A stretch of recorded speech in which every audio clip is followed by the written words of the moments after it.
Well, alright, ever since I shut the camera off, I've been in full-on panic mode because the mold failed. And all the epoxy is sitting down inside of here. so we don't waste this epoxy. What I've done for the last 45 minutes in a hurry was go through my old bottle stopper stock, and I had a bunch of spalted maple little stoppers that, I don't do bottle stoppers anymore. So I'm going to take this epoxy, put it in here, and hopefully we'll save the epoxy.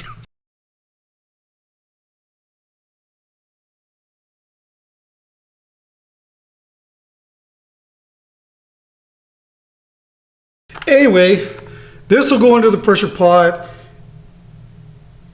and I think we'll probably do this at a later date. Well, here we are. Don't really know for sure what I want to do with this yet. I've got an idea maybe that's going to work, but I think what we need to do is get this out. And anyway, once I get it out, we'll know for sure. But anyway, that's what it looks like, and the resin has dropped off substantially. I knew that was going to happen because of these spalted maple pieces. So anyway, let's get this out and see what we're looking at.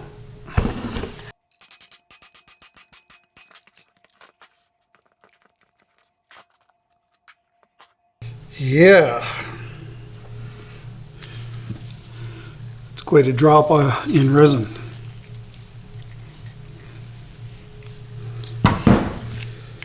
The good news is it looks like there's no thermal cracking.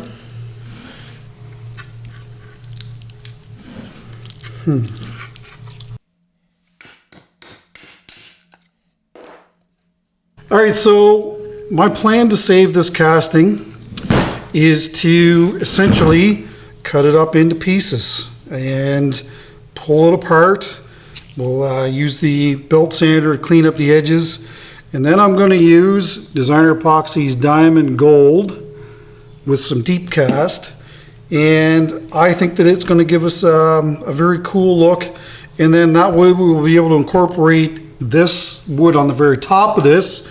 Other than that, I would just mount this between centers, whittle this away, and then this would be our casting here. And that may be fine for a lot, but I think that first of all, we haven't used the diamond gold here yet, so I'm actually really stoked about that. And anyway, once we get this cut up, then we'll figure out exactly what we're going to do from there. I just spent a little bit of time building a new mold for this, so anyway, let's go over to the bandsaw and cut this up. Figure out where our cuts are going to be anyway. So I realize that we're starting this one off a little strange, but this is from a failed casting. Well, the mold failed, and that was last week, and I'll link that at the end of this video so that you can truly understand what's going on here. But essentially, the mold that I made didn't work. It failed, so I had to come up with a solution not to waste the epoxy, and that's why I put it into a piece like you see here today.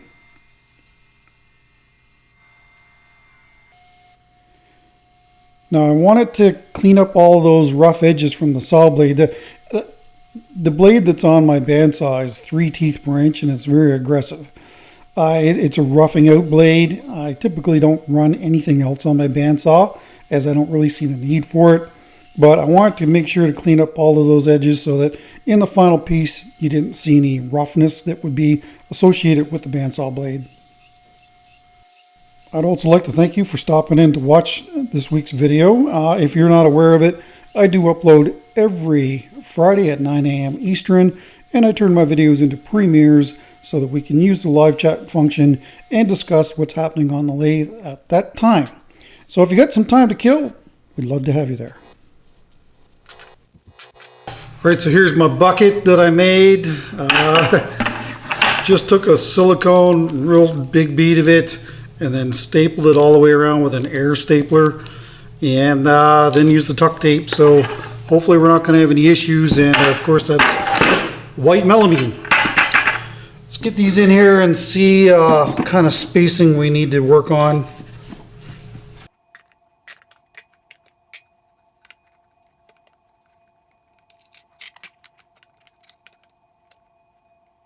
All right, so I've set these in here to see what kind of spacing we've got, and it's a lot.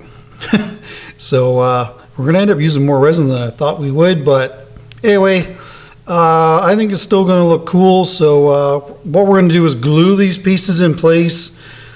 I don't want to use any mold release here because then I won't be able to glue these in place, and I don't want to put a weight on this because it may affect any leftover resin on the top if we want to do something with that. So I've done this method a number of times now, and I do find that, you know, if you have, say, thermal cracking, try this method. Not only will it take care of that, it will increase the size of your turning as well. There, while we wait for that glue to harden up, let's mix up some resin. This week we're going to be using deep casting epoxy again from Designer Epoxy. Surprising how much epoxy this casting did take. And I don't think that it really, I could have probably used a smaller mold, but you know, I do like to make larger turnings, larger resin turnings, and of course the diamond gold is what we're going to use this week. Now I do find that I tend to mix my pigments a little strong. That's by design. I like the color to pop and not to be muted, so that's why you see me use so much color in my castings. All right, here's the first 1.5 liters. I say first because I think that it's going to take a lot more than this.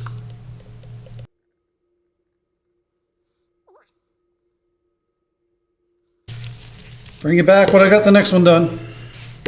All right, here's another 1.5 liters. Hoping this is going to do it.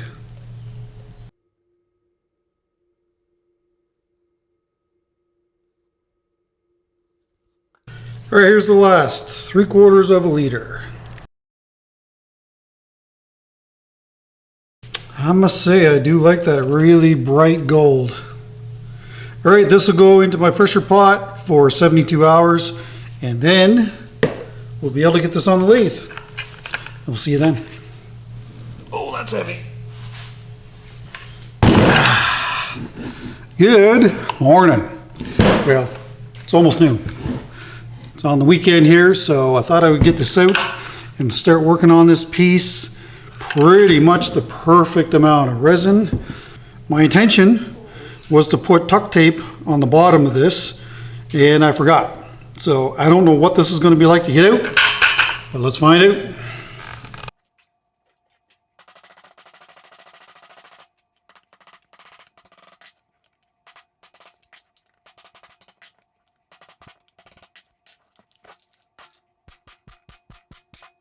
Well, that was easier than I thought.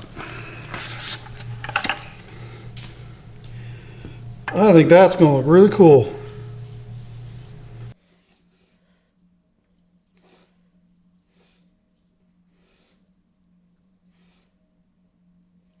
Looks good, no thermal cracking.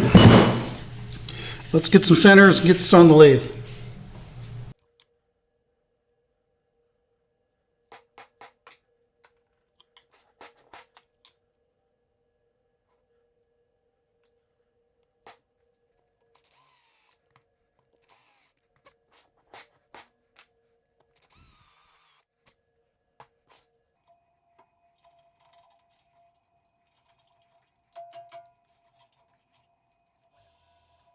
Looks like that bucket isn't perfectly round. It's more like the piece that I cut through in the bucket isn't perfectly round, so that's probably about as good as we're going to get. Starting off here with the number 3 Hercules from Hunter Tool Systems and 475 RPM. Couldn't really go much higher than that. It was vibrating too much, so like I usually do, I put the pieces on the lathe, dial up the speed. Once it starts to vibrate, back it off, and then that's the turning speed that I typically will turn at. I will mention that, you know, I think that we were fairly lucky on this piece that it didn't thermal crack. That was almost 4 liters of resin, which is a fair bit of resin. The one thing that worked in our favor was the fact that we had those large pieces already in there to act like a heat sink. So I think that that pulled a lot of the heat away from the epoxy as it was curing. But you know, deep cast is really only recommended for 4 inches in depth. So anytime you go above that, well, be forewarned that you could end up with some thermal cracking. But if you do, you can do exactly what I did in this piece, cut out the bad thermal cracked areas, and then recast it.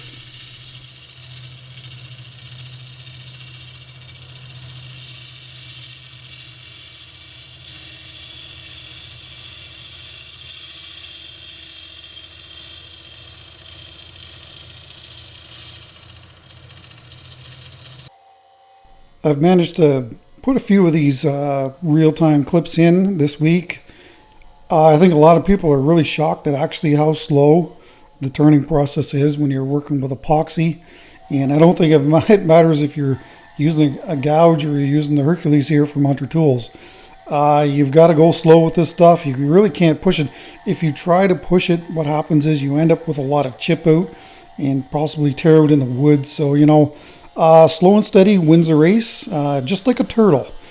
So, and it's funny because it never even dawned on me that it did look like a turtle shell until after it came out of the mold.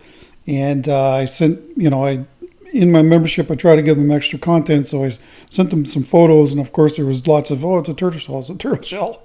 So that's why turtle shell is in the title of this video. Now, in that previous clip, it seemed to be almost like thermal cracking. But later investigation, it's actually hot melt glue. And the only thing that I can think is that when I was in panic mode, I just grabbed a bucket, threw those bottle stopper blanks into the bucket, and I think the bucket must have had some hot melt glue stuck on the side of it from a previous casting. And then, of course, it did warm up definitely on the first initial casting, and I think that it melted that glue a little bit, and that's why we seen it in the casting now. Because I didn't use any when I initially cast the bottle stoppers and the second time around. I only used the glue on the bottom of this. So that's the only explanation as to what that can be. So like it usually is, what we're going to do here is turn a tenon on the top of this. We'll reverse it. That way we can get a glue block on it. We'll get this all trimmed up and then see exactly what we're going to do with this piece. Because at this point, I still wasn't 100% sure. I think that, you know, I made the right decision with going with an enclosed bowl. And that way you can see the inside of this better than if it was a hollow form. But it certainly would have been a nice hollow form as well. But anyway, when we get this all cleaned off, and we'll get a glue block on the bottom of this and be able to reverse this. And then we'll have a chat about what's going on with this piece. But you know, it's right now, I wasn't exactly sure how well this was going to look. I still was a little skeptical as we're going along here. But in the end, I really, truly do like this piece, and hopefully you guys do as well.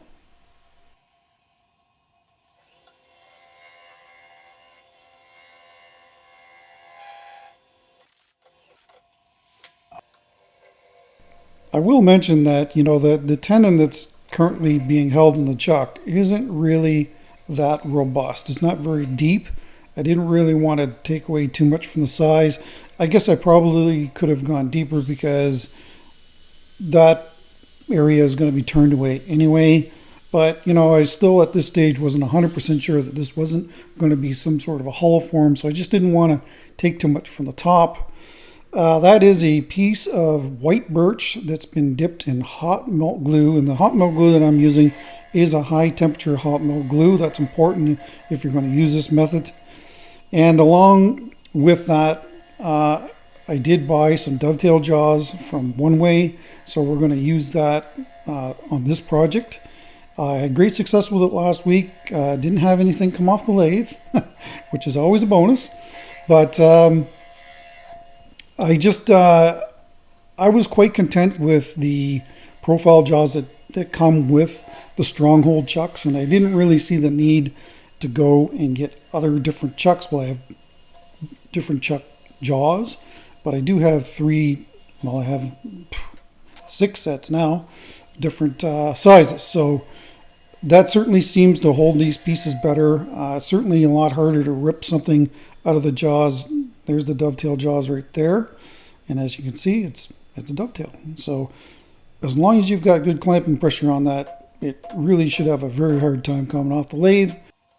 But of course, when you're working on a lathe, bad things can happen, and they can happen in a hurry. So, you always got to be prepared for these things. But certainly by using the dovetail jaws, the work does seem to be secured to the lathe really nicely. So that's the whole goal here, because we really don't want this to come off the lathe when you've got so much time and money invested in a casting such as this.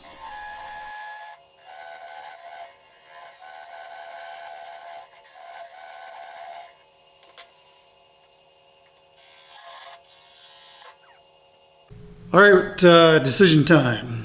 I think what I'm going to do with this is kind of make this a semi-enclosed bowl, and that way we'll be able to get rid of all of this thermal cracking that you see here. Actually, that's glue from the original pour, I guess. So yeah, by just kind of rounding this over, it'll elongate these and give us a cool look. I did debate on putting this as our bottom, and I might come to regret that, but I think that if I did that, the majority of this gold is probably going to get turned away, so I don't really want to do that. But yeah, I mean, there's no need to overcomplicate things with this piece. Not a super huge fan of this ghosting over top of these pieces, but as this whittles away, it should expose all of those little bottle stopper blanks that are in there.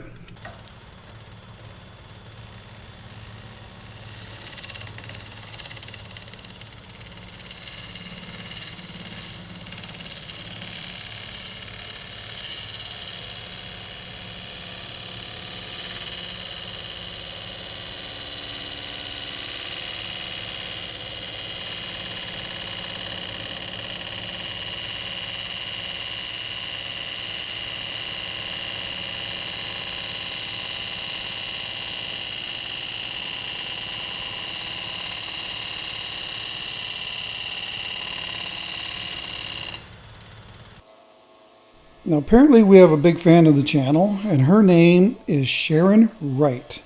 And this is your bowl, Sharon, and this was bought by Rebecca and Christina for you, and I believe Christina's husband also chipped in for the cost of this. Rebecca got a hold of me earlier this week and asked if I had anything for sale, and I showed her this piece, and she bought it for you. So congratulations, Sharon. I hope you enjoy this bowl as much as I do. I think that it's a really cool looking piece, and I hope you do as well. And thanks for being a fan of the channel. So we're nice and secure in the chuck now. I don't think there's any issues with this going anywhere. All I'm going to do here is, as you can see, turn away the bottom and try and match the bottom with the top. I do find that sometimes it's hard to do these long flowing curves and get the flat spots out of them, and you want things to look that flow well and without any flat spots in it. And I do find that over the years that this is some area that I've really struggled. When it's only in one side like you would on a typical bowl, that's not really so much a problem for me, but to try and match up the curve on the top and the bottom, I do find sometimes can be challenging to do. I don't know if others are have that same sort of issue, but it certainly is an issue for me. So, there's not a ton of really great tool work here. I'm just kind of getting it, I'm in get her done mode and just trying to rough this piece out to kind of the look that I'm going for, and then of course I can fine tune it from there. I should also mention that I did put a new cutter on the number 3 Hercules here, so it is cutting beautifully. I'm not getting really any chip out or tear out, and again, that's aggressiveness. You've got to kind of keep that in check when you're working with these pieces, but with the new cutter, it really is actually cutting quite nicely, and I'm very happy about that. And there you go. There's your first real look as to what this is going to look like. and she cut quite cleanly. Very happy with that. So we're just going to take a couple more little passes here, then we'll be able to set up the steady rest and core this piece out, because I don't see any reason why we shouldn't. All right, we're all set up and ready for coring. This is the Core Pro cutter from Hunter Tool Systems. Link in the description below. As you can see, I've got my steady rest set up. That way, you know, we're not just relying on the glue joint on the back side of this. The dovetail joints are pretty much perfect. So, you know, that could be closed up a little bit more. But still, I think that there's no way that this is going to go anywhere. Knock on wood. And, you know, we're not going to get a very large core to this, but hey, something is better than nothing. If you do any amount of coring, I do highly recommend getting the Core Pro cutter. It will make your life so much easier if you're using a one-way system. Absolutely. So, yeah, look at the shavings that come off that. None of the one-way cutters will actually touch the Core Pro cutter. If there's a knock on the Core Pro cutter, there's only one knock as far as I'm concerned. And that's the size of the groove that it makes when it takes the pieces out. But, you know, if you're working with green wood, this thing just eats it up like butter. If it's eating up this burl or not burl, I guess it's just spalted maple and epoxy here, it'll definitely eat up green wood, because green wood, for those who are not wood turners, if you're working with green wood, and when I mean green wood, you cut a tree down and you throw it on the lathe immediately, it's going to be full of water. Well, when the wood is green, it absolutely turns beautifully, and it's one of the fun things that I like to do, or used to do, and that's, you know, roughing out. I don't do a whole lot of roughing out anymore because of kind of the direction that my business has gone in here on YouTube. But this Core Pro cutter just eats up that resin, and I do highly recommend it. There is some sticker shock with it, but it will pay for itself in the long run, and that's what you can get.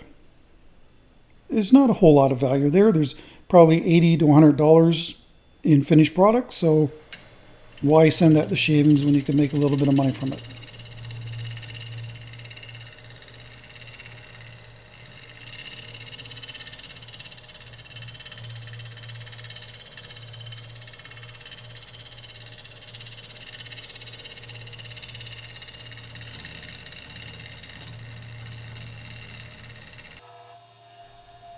So we're now mounted outboard, and if you're wondering why I've moved it outboard, I'm turning on a 20-inch General, and the General has left-hand threads on the outboard end, and it is a perfect lathe for lefties, and that's what I am.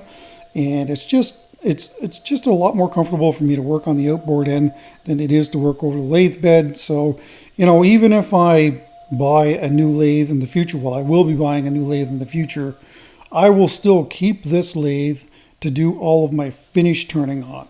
This lathe, the only real knock on this lathe is, well, there's two knocks.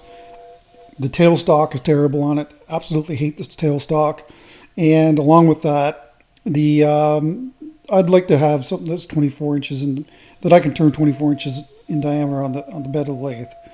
So, you know, in the future, you'll see hollow forms and much larger pieces, and but all of my finishing work will still be done on this lathe on the outboard end, just because it's more comfortable for me to operate.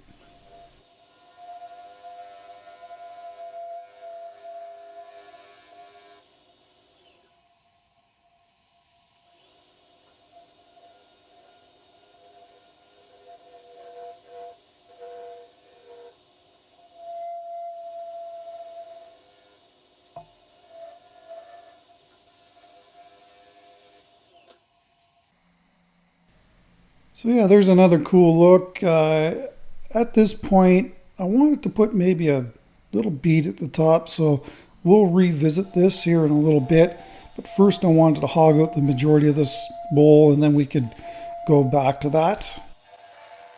So here is your weekly house update, and if you're not familiar with what I'm saying, my wife and I are selling our current home here in Petawawa, Ontario. That's the eastern part of the province of Ontario, and we're going to be moving to New Brunswick eventually, at some point. That's on the east coast of Canada, and the province of New Brunswick actually borders Maine, if you're the state of Maine. So, well, there's nothing to report. We haven't had any showings. It's just really been very, very slow. It's starting to wear on us a little bit, to be quite honest with you. We knew that it was going to be a tougher sell because of the price point of the house.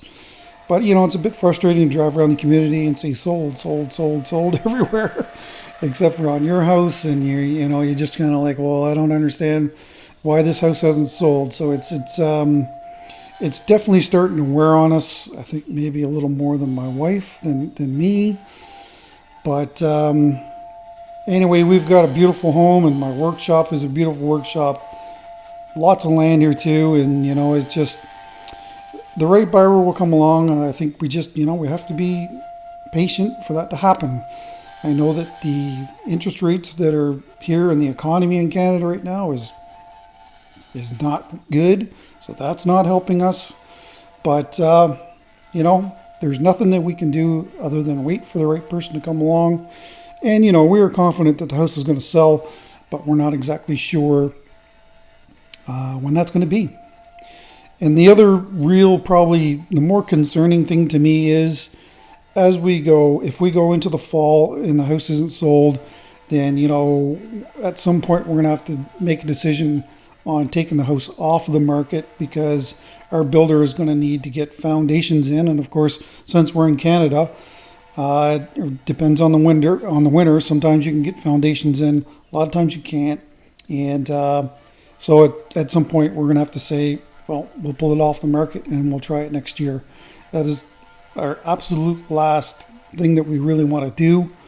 So, as they say, it is what it is. We can't do anything about it, and we're just waiting for that buyer to come along.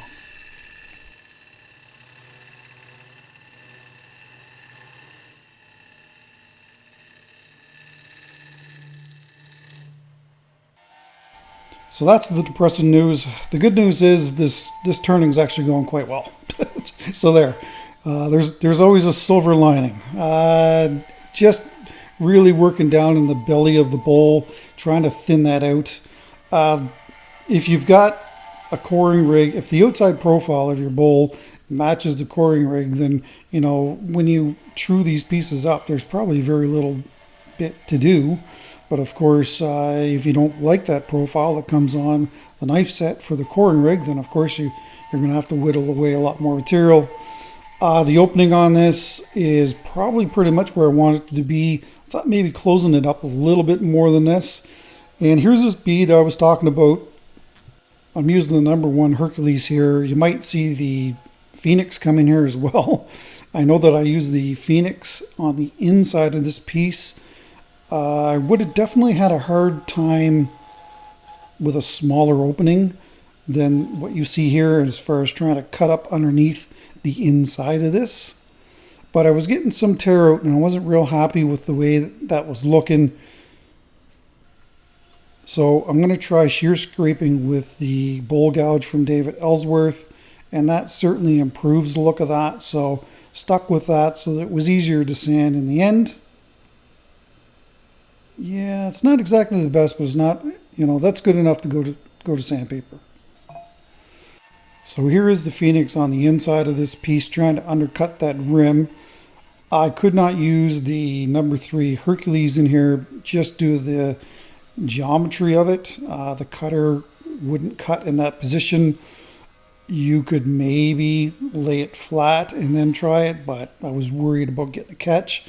So the smaller cutter on the Phoenix is certainly less dangerous to use in this regard. And again, all the links are in the description below for Hunter Tools and all my other sponsors, and even tools that are not, or even the tools that I use that are not sponsored. You'll find Amazon links, or there's links to say the sites like Lee Valley that I get a lot of my tools from as well. So head on down there and check them out. The Hercules, there's the large Hercules, and in that area I can work that, and of course all the way down in the bowl. but I just couldn't use it to undercut that rim up there. Measuring is also very important. That way you don't go through the side, because nobody likes that, that's for sure. Again, back with the number 3 Hercules, and it's just doing a fantastic job, but I just couldn't get it up underneath that rim. So one of the great things about doing these voiceovers is that we can talk about last week's project. And if you missed it, last week I made an urn for Chad, and Kimberly, his mom, absolutely loves the urn. So, you know, that does my heart a lot of good. I do find that making urns to be the most stressful type of turning that I do, just because it's going to be somebody's final resting place. You definitely want to make it, you know, as beautiful as they envision it in their minds. And I do find that sometimes that type of turning can be very stressful. It's very rewarding that somebody will select you and come to you and say, look, can you make an urn for me? So I do see that as an honor. So anyway, if you missed that video, I will link it at the end of this video. And I also did shoot a shorter condensed ASMR video from that as well. So you can find that on my channel if you want to watch that too. But the family absolutely loves the urn, and it does my heart a lot of good. So thank you to those who watched it last week. We really do appreciate it. Finally, on the sanding, these are the 3.5-inch double discs from sandpaper.ca. And we're going to sand this piece from 60 to 180 because we're going to do an epoxy coat like I usually do. And I'll briefly cover sanding again. When I initially start, the lathe is forward, my drill is in reverse. The next grit, the lathe will go in reverse and my drill will go forward. And I will switch that with every grit until you get to the grit that you want to get to. In this case, we're only going to 180 because of the epoxy coat. It doesn't hurt to have an air sander as well to get into those tight areas. All right, what I have here is 3 ounces of the Pro Series. And this should make this piece really come alive. And a silicone brush, barbecue brush. So you may have noticed all the dust that I was blowing around there after just one pass with the sandpaper. It's important to protect your lungs, so I'm using a self-powered respirator from JSP, and I got it from Peak Safety in the US. It's so important to protect your lungs. You only got one set of lungs, so the amount of dust that's created from power sanding is an issue, so make sure you wear something to protect your lungs. Well, there you go. Does it ever bring that alive?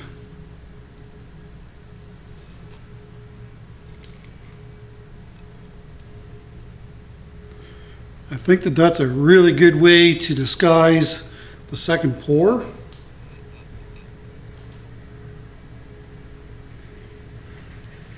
I don't know if you can hear that in the background, but there's a mower from the town going by cleaning out the ditches.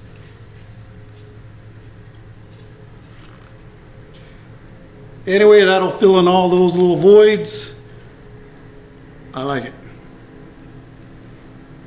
See you tomorrow for the first coat of waterlogs. Well, good morning. It is the next day.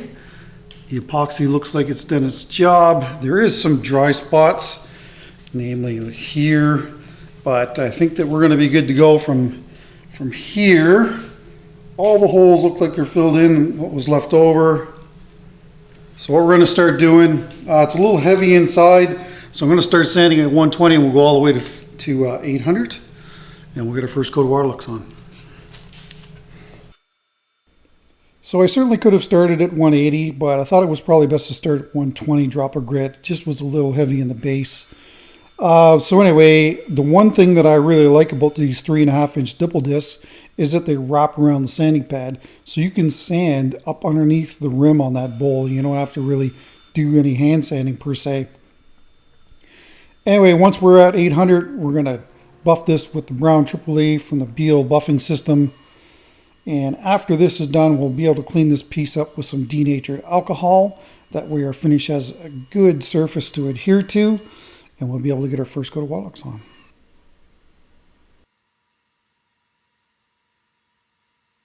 Here's your first coat of Waterlux gloss.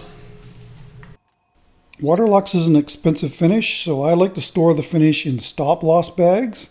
That way the finish stays nice and fresh and it flows better. Along with that, this time of year is not so much, but usually I keep it above the heater in my clean room. That way it flows nicer as well. Well, there you have it. I must say it looks really nice. Few little dry spots appearing, so I don't know, I might take 3 coats. Might get away with 2 though.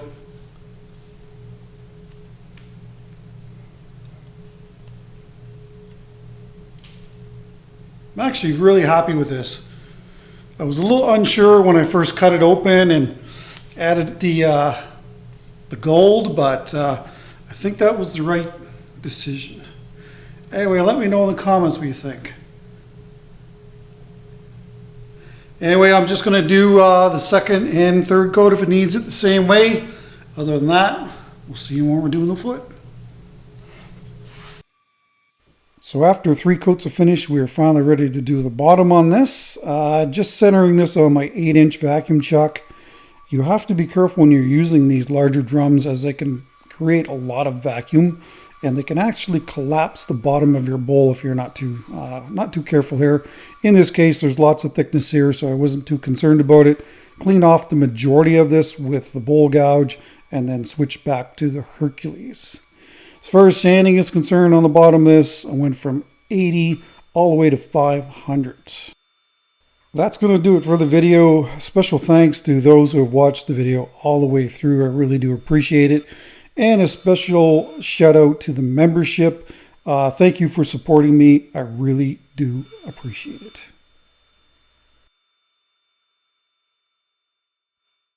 All right, well, let's have a last little chat about this beauty bowl. Going to be interesting to see what you guys think. Like I said, I wasn't real sure until later on in the video where I'm like, yeah, this thing is a really cool looking bowl. And hopefully Sharon likes her new bowl.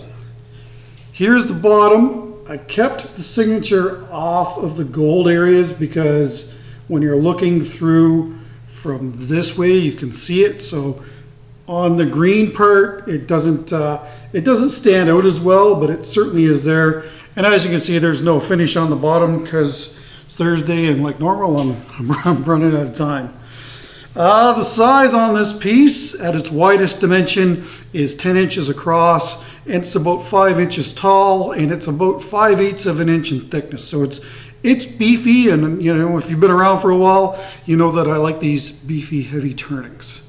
So again, congratulations, Sharon, on your new gift. Hopefully you enjoy it. Anyway, let me know in the comments what you think about this. Don't forget to put designer epoxy in the comments down below to be entered into the next giveaway at 130,000 subscribers when we get there. And of course, that's only open to continental USA and Canada. Sorry, the rest of the world, we can't accommodate you. But also by leaving a comment down below, you'll also be entered into my giveaway at 130,000 subscribers when we get there. And I will ship worldwide at my expense, so please comment down below to be entered into that draw. Next week is going to be some exotic wood and some exotic pods. I've worked with the exotic wood, but I haven't worked with the exotic pods. So please come on back for that next week. All right, that's it. I'm out of here. Take care. Stay safe. Don't forget the bell. Please share my videos with your friends. That is the largest way for me to build my presence here on YouTube. And of course, that thumbs up will always help push my content to others. So please do that. See you next week.